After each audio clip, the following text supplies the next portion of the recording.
पूज्य भगवान महावीर तथागत भगवान बुद्ध विज्ञ होते हुए भी लोक भाषाओं में गीता के ही संदेशवाहक हैं। आत्मा सत्य है और पूर्ण संयम से आत्मस्थिति का विधान है, ये गीता का ही विचार है। बुद्ध ने उसी तत्व को सर्वज्ञ तथा अविनाशी पद कहकर गीता के ही विचार को पुष्ट किया है।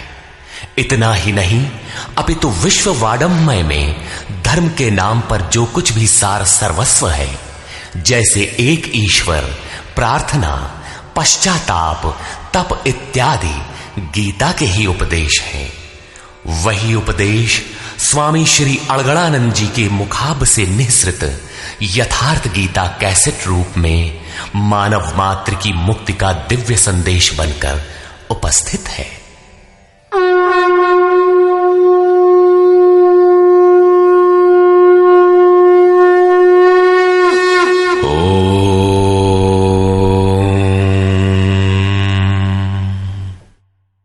श्री परमात्मने नमः। यथार्थ गीता, श्रीमद्भगवत गीता, अथ पंचमो अध्यायः। अध्याय 3 में अर्जुन ने प्रश्न रखा था कि भगवान, जब ज्ञान योग आपको श्रेष्ठ मान्य है तो आप मुझे भयंकर कर्मों में क्यों लगाते हैं? अर्जुन को निष्काम कर्म योग की अपेक्षा ज्ञान योग कुछ सरल प्रतीत हुआ लगता है, क्योंकि ज्ञान योग में हारने पर देवत्व और विजय में महामहिम स्थिति, दोनों ही दशाओं में लाभ ही लाभ प्रतीत हुआ। किंतु अब तक अर्जुन ने भली प्रकार समझ लिया था कि दोनों ही मार्गों में कर्म तो करना ही पड़ेगा। योगेश्वर उसे संशय रहित होकर तत्वदर्शी महापुरुष की शरण लेने के लिए भी प्रेरित करते हैं, क्योंकि समझने के लिए वही एक स्थान है। अतः दोनों मार्गों में से एक चुनने से पूर्व उसने निवेदन किया। अर्जुन उवाच।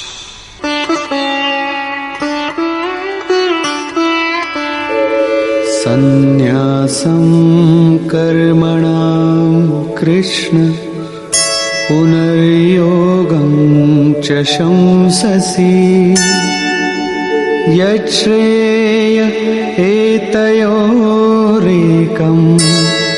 तन्मे ब्रूहि सुनिश्चितम्।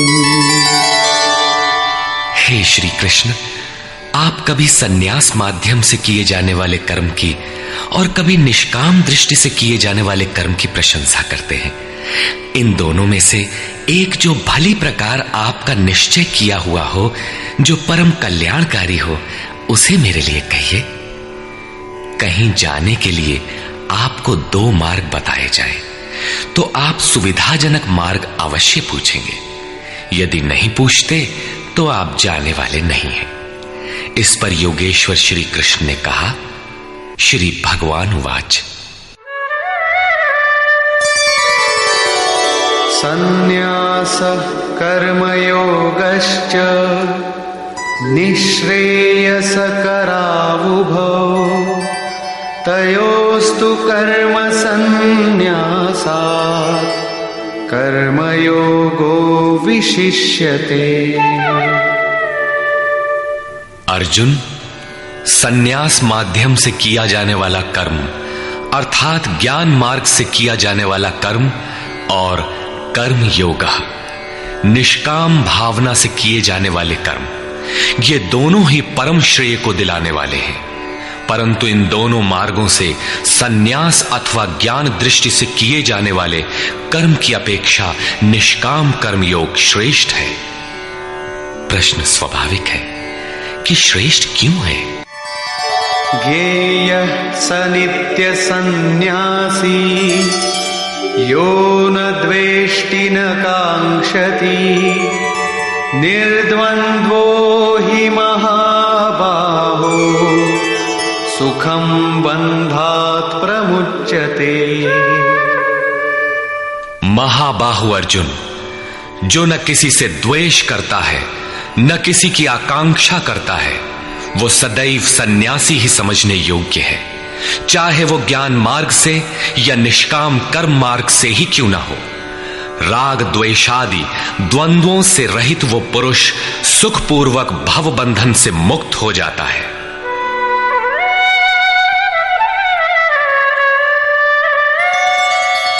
सांख्ययोगौ पृथग्बालाः प्रवदन्ति न पंडिताः एकमप्यास्थितः सम्यक् उभयोर्विन्दते फलम्। निष्काम कर्मयोग तथा ज्ञान योग, इन दोनों को वही अलग अलग बताते हैं जिनकी समझ इस पथ में अभी बहुत हल्की है, न कि पूर्ण ज्ञाता पंडित लोग। क्योंकि दोनों में से एक में भी अच्छी प्रकार स्थित हुआ पुरुष दोनों के फल रूप परमात्मा को प्राप्त होता है। दोनों का फल एक है, इसलिए दोनों एक ही समान है।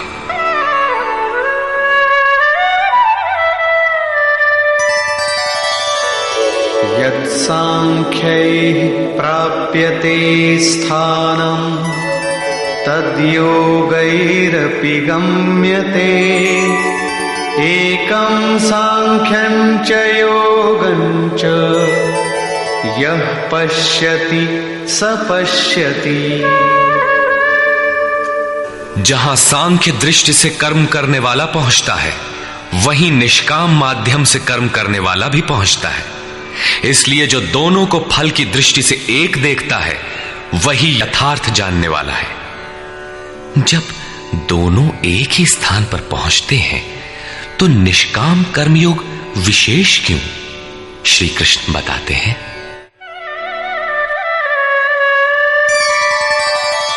संन्यासस्तु महाबाहो दुःखमाप्तुमयो गतः योगयुक्तो मुनिर्ब्रह्म न चिरेणाधिगच्छति।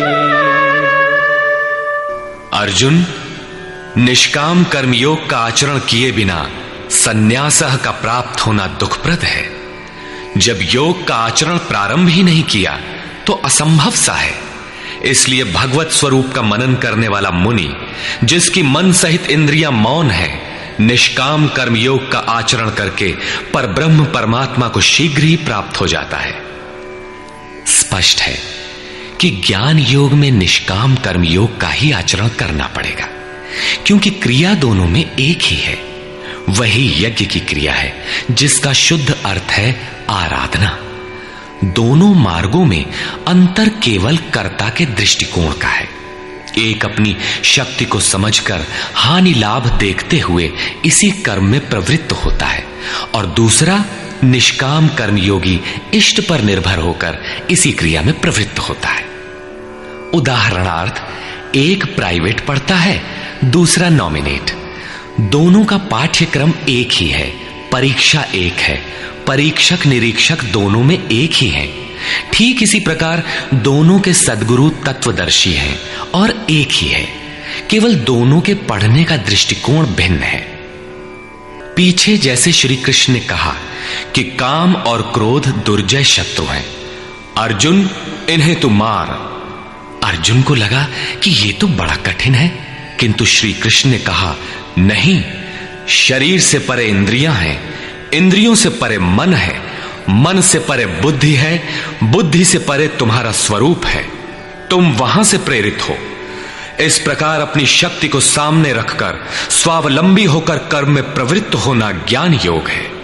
समर्पण के साथ इष्ट पर निर्भर होकर उसी कर्म में प्रवृत्त होना निष्काम कर्म योग है। दोनों की क्रिया एक है और परिणाम भी एक ही है। इसी पर बल देकर योगेश्वर श्री कृष्ण यहां कहते हैं कि योग का आचरण किए बिना संन्यास अर्थात शुभाशुभ कर्मों के अंत की स्थिति का प्राप्त होना असंभव है। श्री कृष्ण के अनुसार ऐसा कोई योग नहीं है कि हाथ पर हाथ रखकर बैठे बैठे कहो कि मैं परमात्मा हूं, शुद्ध हूं, बुद्ध हूं, मेरे लिए न तो कर्म है न बंधन, मैं भला बुरा कुछ करता दिखाई पड़ता भी हूं तो इंद्रियां अपने अर्थों में बरत रही हैं। ऐसा पाखंड श्री कृष्ण के शब्दों में कदापि नहीं है।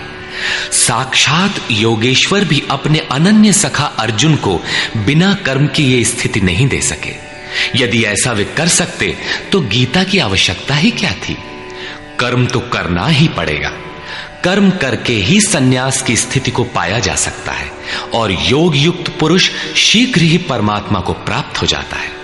योग युक्त पुरुष के लक्षण क्या है, इस पर कहते हैं,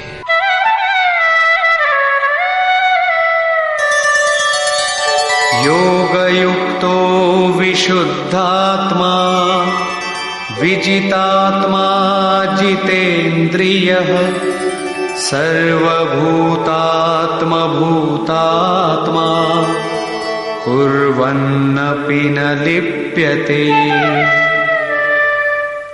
विशेष रूप से जीता हुआ है शरीर जिसका, जीती हुई है इंद्रियां जिसकी, और विशेष रूप से शुद्ध है अंतःकरण जिसका, ऐसा पुरुष संपूर्ण भूत प्राणियों की आत्मा के मूल उद्गम परमात्मा से एक ही भाव हुआ योग से युक्त है।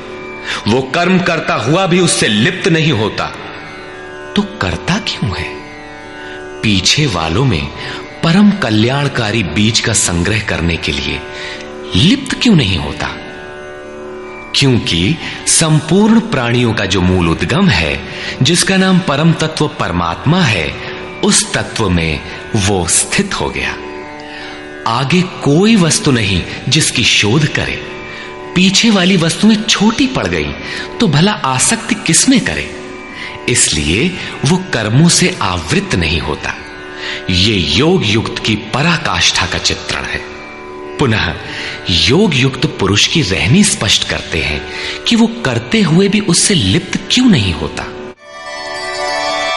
नैव किंचित करोमीति युक्तो मन्येत तत्त्ववित् पश्यन् शृण्वन् स्पृशन् जिघ्रन् अश्नन् गच्छन् स्वपन् श्वसन् प्रलपन् विसृजन् गृह्णन् उन्मिषन् निमिषन्नपि इन्द्रियाणीन्द्रियार्थेषु वर्तन्त इति धारयन्।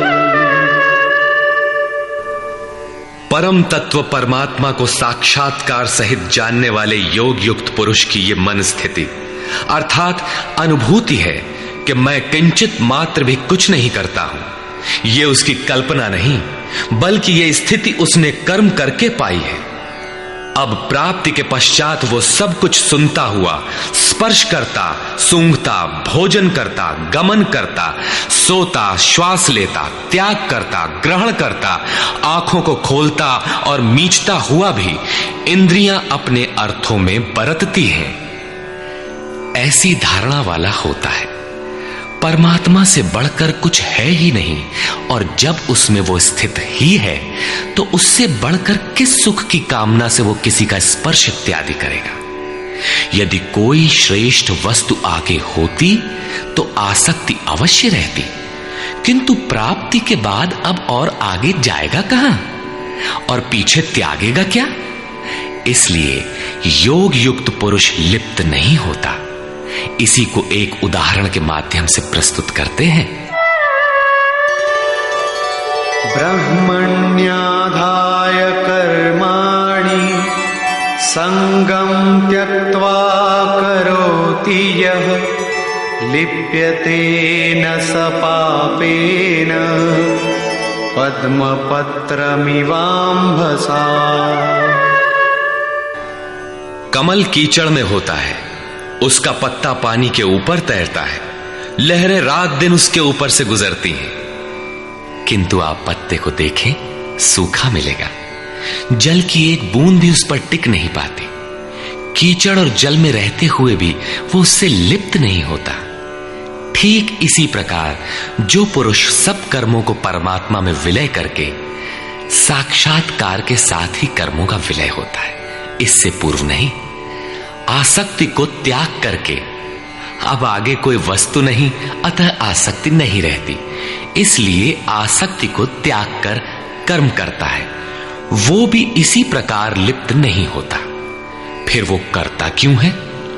आप लोगों के लिए, समाज के कल्याण साधन के लिए, पीछे वालों के मार्गदर्शन के लिए इसी पर बल देते हैं। कायेन मनसा बुद्ध्या केवलैरिन्द्रियैरपि योगिनः कर्म कुर्वन्ति संगम त्यक्त्वात्मशुद्धये। योगी जन केवल इंद्रिय, मन, बुद्धि और शरीर द्वारा भी आसक्ति त्याग कर आत्मशुद्धि के लिए कर्म करते हैं। जब कर्म ब्रह्म में विलय हो चुके तो क्या अब भी आत्मा अशुद्ध ही है? नहीं, वे सर्वभूतात्म भूतात्मा हो चुके हैं। संपूर्ण प्राणियों में वे अपनी ही आत्मा का प्रसार पाते हैं। उन समस्त आत्माओं की शुद्धि के लिए, आप सबका मार्गदर्शन करने के लिए वे कर्म में बरतते हैं। शरीर, मन, बुद्धि तथा केवल इंद्रियों से वो कर्म करता है। स्वरूप से वो कुछ भी नहीं करता, स्थिर है। बाहर से वो सक्रिय दिखाई देता है, किंतु भीतर उसमें असीम शांति है। रस्सी जल चुकी, मात्र ऐंठन आकार शेष है, जिससे बंध नहीं सकता। युक्तः कर्म फलं त्यक्त्वा शान्तिमाप्नोति नैष्ठिकीम् अयुक्तः कामकारेण फले सक्तो निबध्यते। योग युक्त अर्थात योग के परिणाम को प्राप्त पुरुष जो सब प्राणियों के आत्मा के मूल परमात्मा में स्थित है, ऐसा योगी कर्म के फल को त्याग कर, कर्मों का फल परमात्मा उससे भिन्न नहीं है, इसलिए अब कर्म फल को त्याग कर नैष्ठिकीम शांतिम आपनोति, शांति की अंतिम अवस्था को प्राप्त होता है, जिसके आगे कोई शांति शेष नहीं है, जिसके पश्चात वो कभी अशांत नहीं होता। किंतु अयुक्त पुरुष जो योग के परिणाम से युक्त नहीं है, अभी रास्ते में है, ऐसा पुरुष फल में आसक्त हुआ। फल है परमात्मा, उसमें उसका आसक्त होना आवश्यक है, इसलिए फल में आसक्त होने पर भी काम कारेण निबध्यते, कामना करके बंध जाता है, अर्थात पूर्ति पर्यंत कामनाएं जागृत होती है। अतः साधक को पूर्ति पर्यंत सावधान रहना चाहिए। महाराज जी कहा करें, हो तनिको हम अलग, भगवान अलग है, तो माया कामयाब हो सकती है। कल ही प्राप्ति होनी हो, किंतु आज तो वो अज्ञानी ही है। अतः पूर्ति पर्यंत साधक को असावधान नहीं होना चाहिए। इसी पर आगे देखें।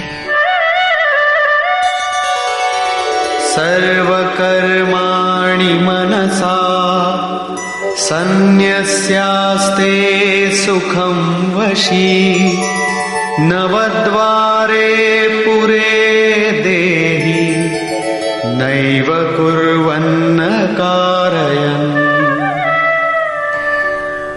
जो संपूर्ण रूप से स्ववश है, जो शरीर, मन, बुद्धि और प्रकृति से परे स्वयं में स्थित है, ऐसा वशी पुरुष निसंदेह न कुछ करता है न कराता है।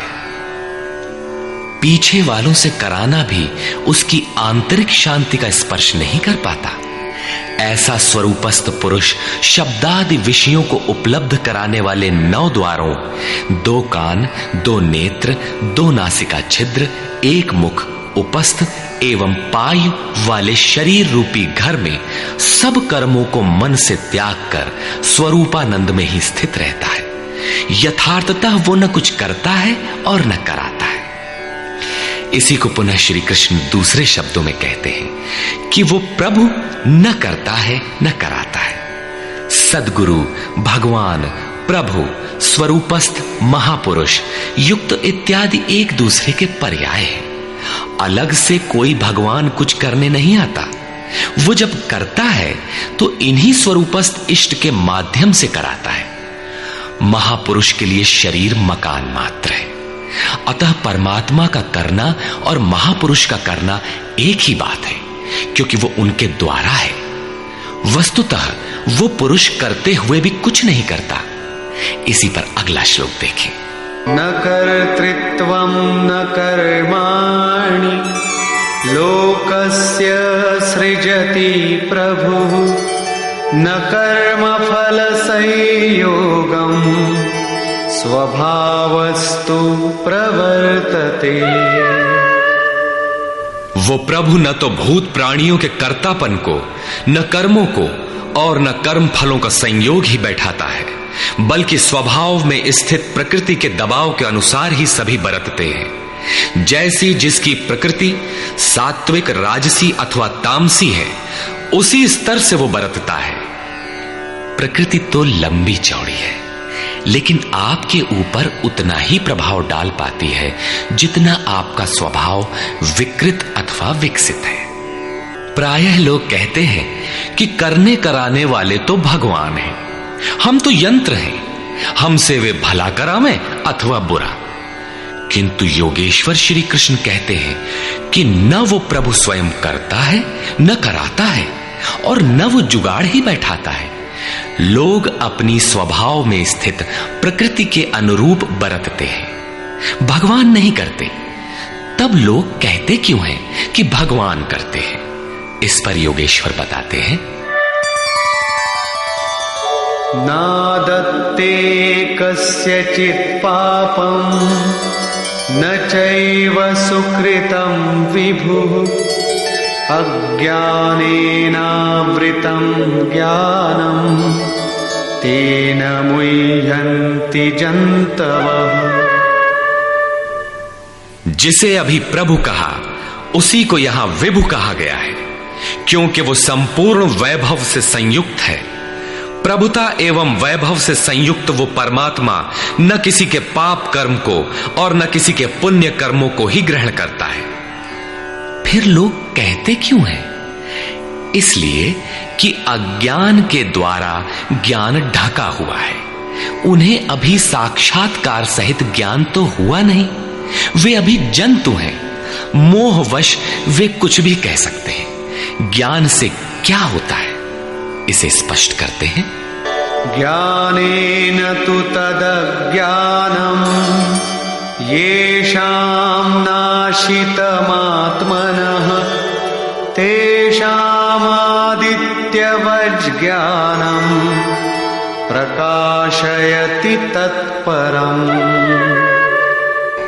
जिनके अंतःकरण का वो अज्ञान, जिसने ज्ञान को ढक रखा था, आत्म साक्षात्कार द्वारा नष्ट हो गया है, और इस प्रकार जिसने ज्ञान प्राप्त कर लिया है, उनका वो ज्ञान सूर्य के सदृश उस परम तत्व परमात्मा को प्रकाशित करता है। तो क्या परमात्मा किसी अंधकार का नाम है? नहीं, वो तो स्वयं प्रकाश रूप दिन राति, स्वयं प्रकाश रूप है तो, किंतु हमारे उपभोग के लिए तो नहीं है, दिखाई तो नहीं देता। जब ज्ञान द्वारा अज्ञान का आवरण हट जाता है, तो उनका वो ज्ञान सूर्य के सदृश परमात्मा को अपने में प्रवाहित कर लेता है। फिर उस पुरुष के लिए कहीं अंधकार नहीं रह जाता। उस ज्ञान का स्वरूप क्या है? तद्बुद्धयस्तदात्मानः तन्निष्ठास्तत्परायणाः गच्छन्त्य पुनरावृत्तिं ज्ञाननिर्धूतकल्मषाः। जब उस परम तत्व परमात्मा के अनुरूप बुद्धि हो, तत्व के अनुरूप प्रवाहित मन हो, परम तत्व परमात्मा में एक ही भाव से उसकी रहनी हो और उसी के परायण हो, इसी का नाम ज्ञान है। ज्ञान कोई बकवास या बहस नहीं है। इस ज्ञान द्वारा पाप रहित हुआ पुरुष पुनरागमन रहित परम गति को प्राप्त होता है। परम गति को प्राप्त पूर्ण जानकारी से युक्त पुरुष ही पंडित कहलाते हैं। आगे देखें। विद्या विनय संपन्ने ब्राह्मणे गविहस्तिनी शुनि चैव श्वपाके च पंडिता समदर्शिनः। ज्ञान के द्वारा जिनका पाप शमन हो चुका है, जो अपनावर्ती परम गति को प्राप्त हैं, ऐसे ज्ञानी जन विनय युक्त ब्राह्मण तथा चांडाल में, गाय और कुत्ते में तथा हाथी में समान दृष्टि वाले होते हैं। उनकी दृष्टि में विद्या विनय युक्त ब्राह्मण न तो कोई विशेषता रखता है और न चांडाल कोई हीनता रखता है। न गाय धर्म है और न कुत्ता अधर्म, और न हाथी विशालता ही रखता है। ऐसे पंडित ज्ञाता जन समदर्शी और समवर्ती होते हैं। उनकी दृष्टि चमड़ी पर नहीं रहती बल्कि आत्मा पर पड़ती है। अंतर केवल इतना है, विद्या विनय संपन्न स्वरूप के समीप है और शेष कुछ पीछे है। कोई एक मंजिल आगे है तो कोई पिछले पड़ाव पर। शरीर तो वस्त्र है। उनकी दृष्टि वस्त्र को महत्व नहीं देती, अपितु उनके हृदय में स्थित आत्मा पर पड़ती है। इसलिए वे कोई भेद नहीं रखते। श्री कृष्ण ने पर्याप्त गो सेवा की थी। उन्हें गाय के प्रति गौरवपूर्ण शब्द कहना चाहिए था, किंतु उन्होंने ऐसा कुछ भी नहीं कहा। श्री कृष्ण ने गाय को धर्म में कोई स्थान नहीं दिया। उन्होंने केवल इतना माना कि अन्य जीवात्माओं की तरह उसमें भी आत्मा है। गाय का आर्थिक महत्व जो भी हो, उसका धार्मिक वैशिष्ट्य परिवर्ती लोगों की देन है। श्री कृष्ण ने पीछे बताया कि अविवेकियों की बुद्धि अनंत शाखाओं वाली होती है, इसलिए वे अनंत क्रियाओं का विस्तार कर लेते हैं। जबकि निष्काम कर्म योग में अर्जुन निर्धारित क्रिया एक ही है, यज्ञ की प्रक्रिया आराधना। अपुनरावृत्ति वाला ऐसा महापुरुष उस विद्या विनय संपन्न ब्राह्मण, चांडाल, कुत्ते, हाथी और गाय सब पर समान दृष्टि वाला होता है, क्योंकि उसकी दृष्टि हृदय स्थित आत्म स्वरूप पर पड़ती है। ऐसे महापुरुष को परम गति में क्या मिला है और कैसे, इस पर प्रकाश डालते हुए योगेश्वर श्री कृष्ण बताते हैं। इहैव तैर्जितः सर्गो येषां साम्ये स्थितं मनः निर्दोषं हि समं ब्रह्म तस्माद् ब्रह्मणि ते स्थिताः। उन पुरुषों द्वारा जीवित अवस्था में ही संपूर्ण संसार जीत लिया गया, जिनका मन समत्व में स्थित है। मन के समत्व का संसार जीतने से क्या संबंध? संसार मिट ही गया तो वो पुरुष रहा कहां? श्री कृष्ण कहते हैं, निर्दोषम हि समम ब्रह्म। वो ब्रह्म निर्दोष और सम है। इधर उनका मन भी निर्दोष और सम स्थिति वाला हो गया। तस्मात् ब्रह्मणि ते स्थिताः, इसलिए वो ब्रह्म में स्थित हो जाता है। इसी का नाम अपुनरावर्ती परम गति है। ये कब मिलता है? जब संसार रूपी शत्रु जीतने में आ जाए। संसार कब जीतने में आता है? जब मन का निरोध हो जाए, समत्व में प्रवेश पा जाए, क्योंकि मन का प्रसार ही जगत है। जब वो ब्रह्म में स्थित हो जाता है, तब ब्रह्मविद का लक्षण क्या है, उसकी रहनी स्पष्ट करते हैं। न प्रहिष्येत् प्रियं प्राप्य नो द्विजेत् प्राप्य चाप्रियं स्थिरबुद्धिरसम्मूढो ब्रह्मविद् ब्रह्मणि स्थितः। उसका कोई प्रिय अप्रिय होता नहीं, इसलिए जिसे लोग प्रिय समझते हैं उसे पाकर वो हर्षित नहीं होता, और जिसे लोग अप्रिय समझते हैं, जैसा धर्मावलंबी चिन्ह लगाते हैं, उसे पाकर वो उद्वेगवान नहीं होता है।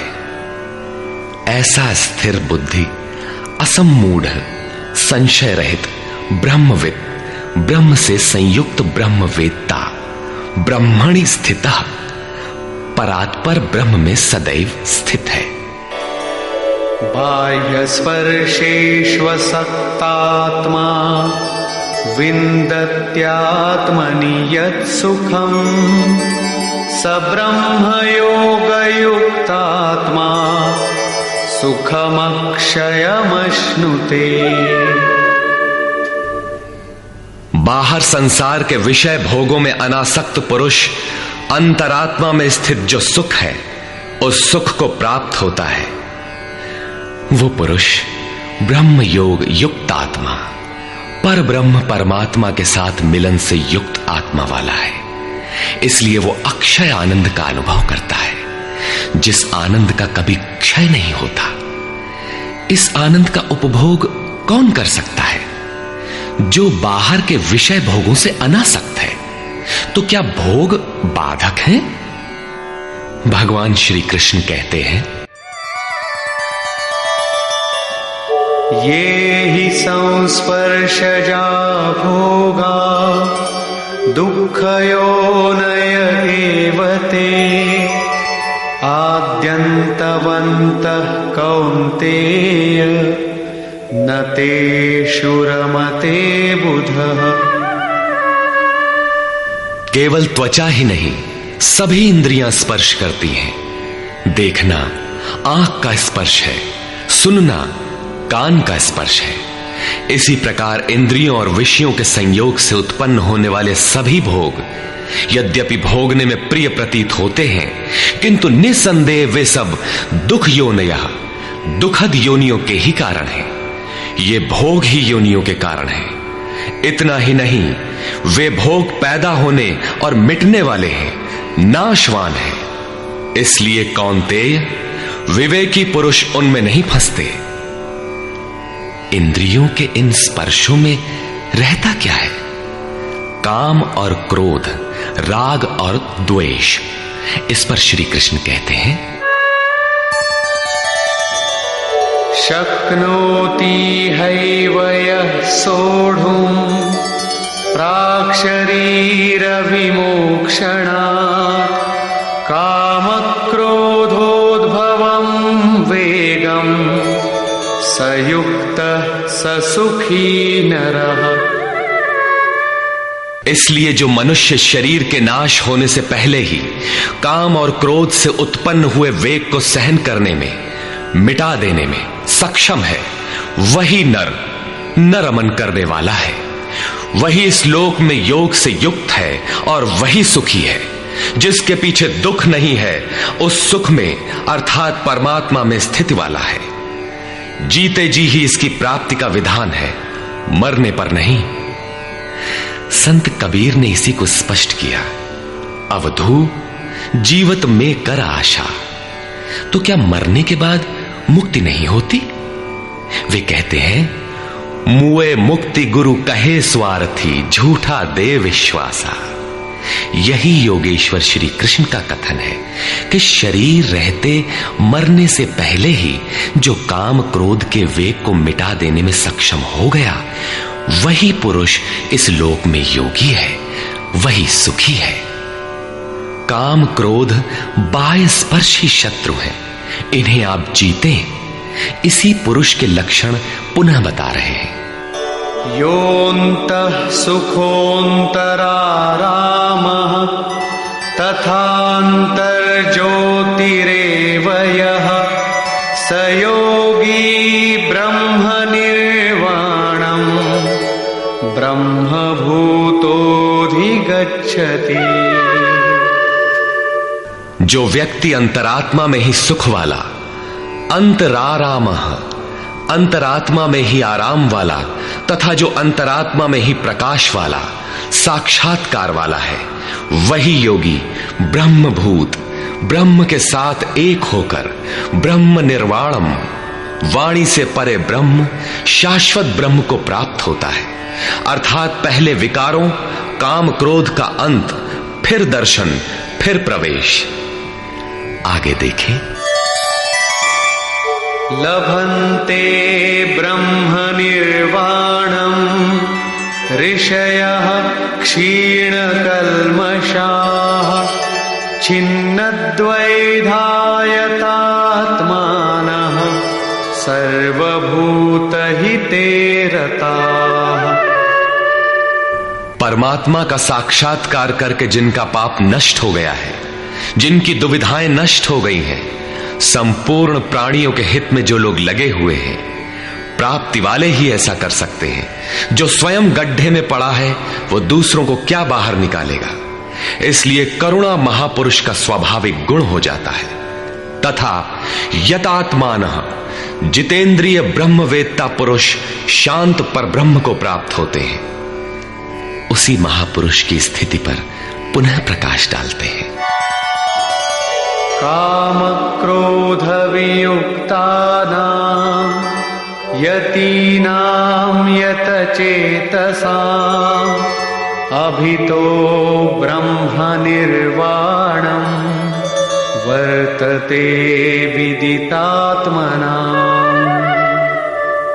काम और क्रोध से रहित जीते हुए चित्त वाले परमात्मा का साक्षात्कार किए हुए ज्ञानी पुरुषों के लिए सब ओर से शांत पर ब्रह्म ही प्राप्त है।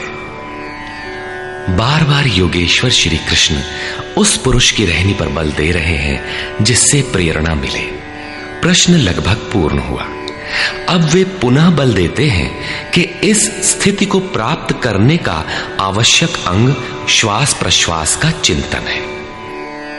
यज्ञ की प्रक्रिया में प्राण का अपान में हवन, अपान का प्राण में हवन, प्राण अपान दोनों की गति का निरोध उन्होंने बताया था, उसी को समझा रहे हैं।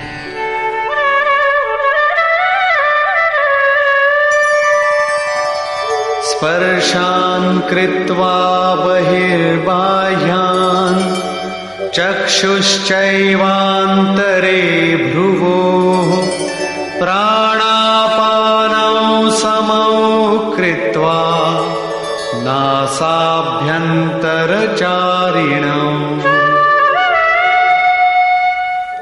यतेन्द्रियमनोबुद्धिः मुनिर्मोक्षपरायणः विगतेच्छाभयक्रोधो यः सदा मुक्त एव सः।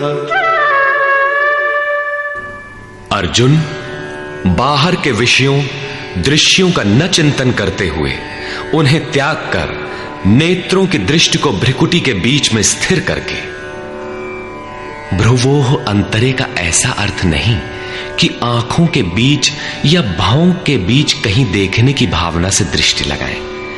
भ्रिकुटी के बीच का शुद्ध अर्थ इतना है कि सीधे बैठने पर दृष्टि भ्रिकुटी के ठीक मध्य से सीधे आगे बढ़े।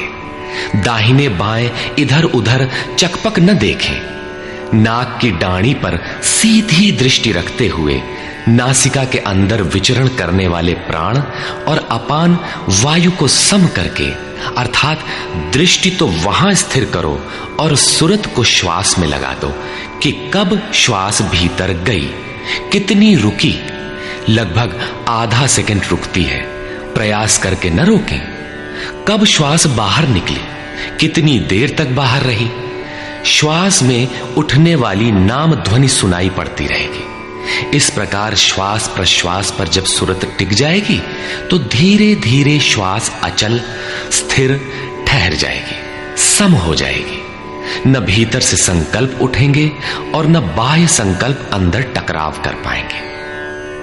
बाहर के भोगों का चिंतन तो बाहर ही त्याग दिया गया था, भीतर भी संकल्प नहीं जागृत होंगे। सुरत एकदम खड़ी हो जाती है, तैल धारावत। तेल की धारा पानी की तरह टप टप नहीं गिरती, जब तक गिरेगी धारा ही गिरेगी। इसी प्रकार प्राण और अपान की गति एकदम सम स्थिर करके इंद्रियों, मन और बुद्धि को जिसने जीत लिया है, इच्छा, भय और क्रोध से रहित मननशीलता की चरम सीमा पर पहुंचा हुआ मोक्ष परायण मुनि सदा मुक्त ही है। मुक्त होकर वो कहां जाता है, क्या पाता है, इस पर कहते हैं भोक्तारं यज्ञ तपसां सर्वलोकमहेश्वरं सुहृदं सर्वभूतानां ज्ञात्वा मां शान्तिमृच्छति। वो मुक्त पुरुष, मुझे यज्ञ और तपों को भोगने वाला, संपूर्ण लोकों के ईश्वरों का भी ईश्वर, संपूर्ण प्राणियों का स्वार्थ रहित हितैषी, ऐसा साक्षात जानकर शांति को प्राप्त होता है। योगेश्वर श्री कृष्ण कहते हैं कि उस पुरुष के श्वास प्रश्वास के यज्ञ और तप का भोक्ता मैं हूं। यज्ञ और तप अंत में जिसमें विलय होते हैं वो मैं हूं, वो मुझे प्राप्त होता है। यज्ञ के अंत में जिसका नाम शांति है वो मेरा ही स्वरूप है। वो मुक्त पुरुष मुझे जानता है और जानते ही मुझे प्राप्त हो जाता है। इसी का नाम शांति है। जैसे मैं ईश्वरों का भी ईश्वर हूं, वैसे ही वो भी है। निष्कर्ष, इस अध्याय के आरंभ में अर्जुन ने प्रश्न किया कि कभी तो आप निष्काम कर्मयोग की प्रशंसा करते हैं और कभी आप संन्यास मार्ग से कर्म करने की प्रशंसा करते हैं। अतः दोनों में एक को जो आपका सुनिश्चित किया हो, परम कल्याणकारी हो, उसे कहिए। श्री कृष्ण ने बताया, अर्जुन, परम कल्याण तो दोनों में है। दोनों में वही निर्धारित यज्ञ की क्रिया ही की जाती है। फिर भी निष्काम कर्मयोग विशेष है। बिना इसे किए सन्यास अर्थात शुभाशुभ कर्मों का अंत नहीं होता। सन्यास मार्ग नहीं, मंजिल का नाम है। योग युक्त ही सन्यासी है। योग युक्त के लक्षण बताए कि वही प्रभु है। वह न करता है न कुछ कराता है, बल्कि स्वभाव में प्रकृति के दबाव के अनुरूप लोग व्यस्त हैं। जो साक्षात मुझे जान लेता है वही ज्ञाता है, वही पंडित है। यज्ञ के परिणाम में लोग मुझे जानते हैं। श्वास प्रश्वास का जप और यज्ञ तप जिसमें विलय होते हैं, मैं ही हूं। यज्ञ के परिणाम स्वरूप मेरे को जानकर वे जिस शांति को प्राप्त होते हैं, वह भी मैं ही हूं। अर्थात श्री कृष्ण जैसा महापुरुष जैसा स्वरूप उस प्राप्ति वाले को भी मिलता है। वह भी ईश्वरों का ईश्वर, आत्मा का भी आत्म स्वरूपमय हो जाता है। उस परमात्मा के साथ एक ही भाव पा लेता है। अर्थात एक होने में जन्म चाहे जितने लगे। इस अध्याय में स्पष्ट किया कि यज्ञ तपों का भोक्ता महापुरुषों के भी अंदर रहने वाली शक्ति महेश्वर है।